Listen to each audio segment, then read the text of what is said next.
In the meantime, Jeremy, give us your picture of what you think's happening or is going to happen. Well, David, I think it'd be really interesting to have a look at the seats that Labour were targeting in order and work out, if the forecasts are correct, what has gone wrong for Labour. Now, the map you can see below me is the 2010 general election result. You can see the colours painted by the parties.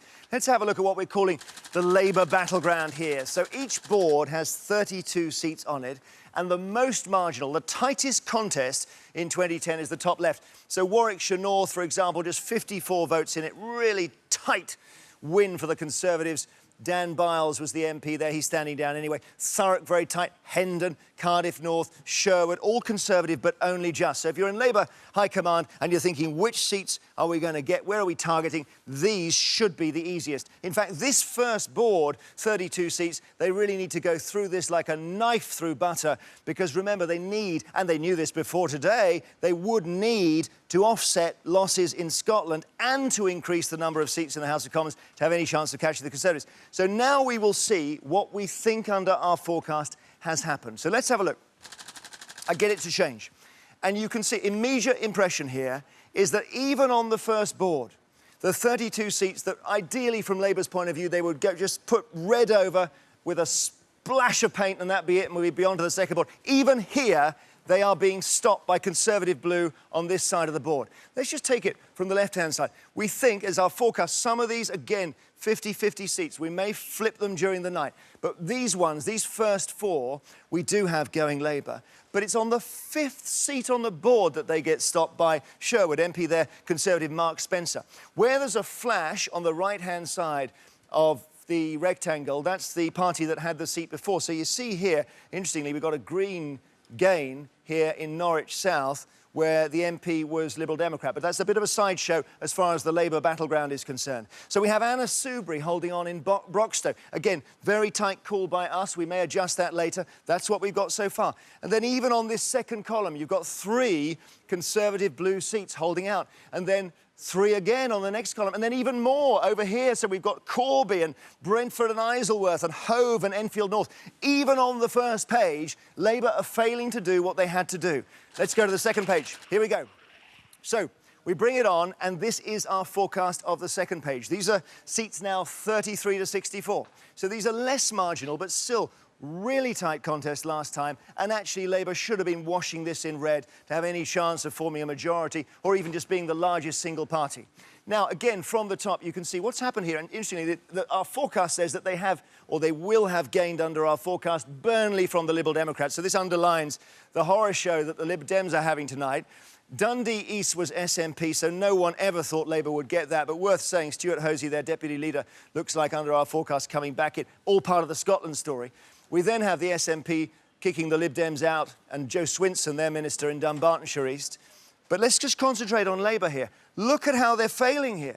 They needed to take these seats. Nuneaton we've got as Conservative. That comes in about, we think, maybe in the next hour or so.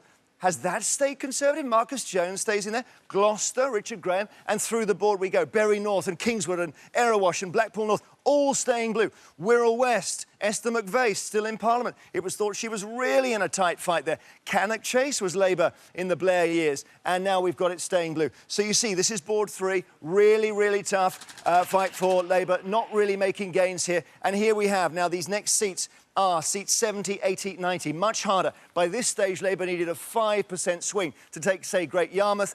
They have, it seems, got nowhere near it. In fact, where is the Labour gain on this board? The answer is, and this is quite interesting, come down here, Redcar, which was Lib Dem, goes Labour under our forecast. Some of these 50-50 under the forecast. But another Labour gain, Hornsey and Wood Green, starts to establish a pattern, doesn't it, of this Lib Dem collapse, where their seats are the most vulnerable. And our final board here, Labour were trying here to make gains, but this was hard. This was seats 100 and so on their target list, so they aren't making much progress here, except against the Lib Dems. Now, I'll just show you the Conservative attack battleground next, and this now shows the seats that the Conservatives could be attacking. And here we have to say an important thing.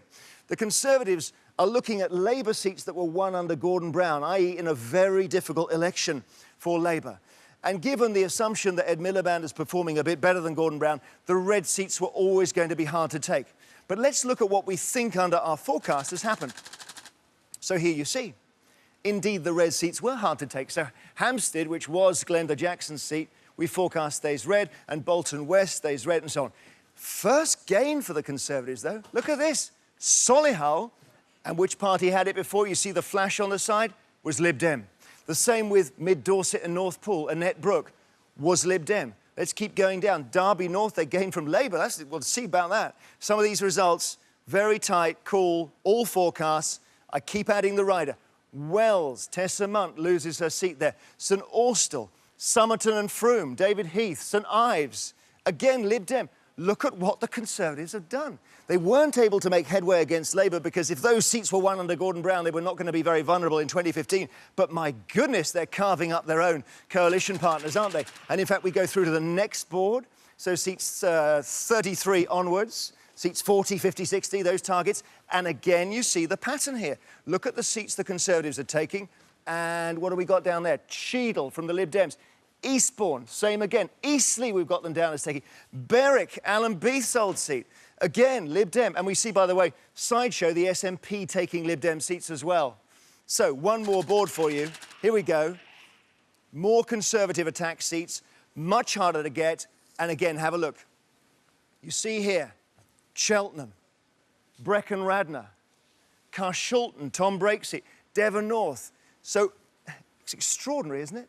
That the Conservatives are going deep into the territory of their coalition partners, taking seats that were almost off their own target list because the Lib Dems are so vulnerable. They haven't taken many Labour seats. In truth, they didn't need to. They needed to defend their own seats against Labour, and my goodness, on our forecast, they have succeeded in doing that. So these battlegrounds, David, tell a really dramatic story. They tell a very dramatic story, and you're causing havoc in all those constituents. People saying, what? Jeremy's saying I've lost. Jeremy's saying I've won. No, he said you'd lost. What we've done... You've got to come back at the end of the night and say which ones we were right about. Happy to.